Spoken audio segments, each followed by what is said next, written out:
पढ़ाया पहले मैंने 10 पहले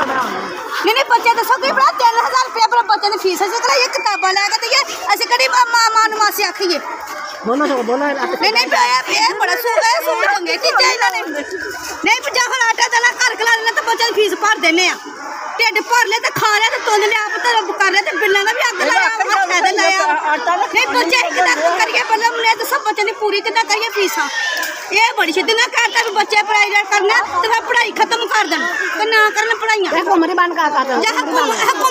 हो बिल भी माफ करन सारा काम माफ कर लें तो फिर सारा कुछ कर लेंगे असं बच्चों की पढ़ाइयां फीसा दो तो फीसा साढ़े को नहीं है उन्होंने कहा बच्चे पढ़ाना तो पढ़ाओ नहीं पढ़ाना तो तुम अपनी हुकूमत खत्म करो ये कोई रौला नहीं हैगा जिन्होंने रात को आटा 2 किलो लेके खाना उन्होंने फीसा कितों भरनिया फीसा भरिए शराब भरती फीसा भरिए ओदा कहंदा बिल कौन दे डाला 10,000 20,000 कईयां नूं 1.5 लाख रुपया दिंदे आ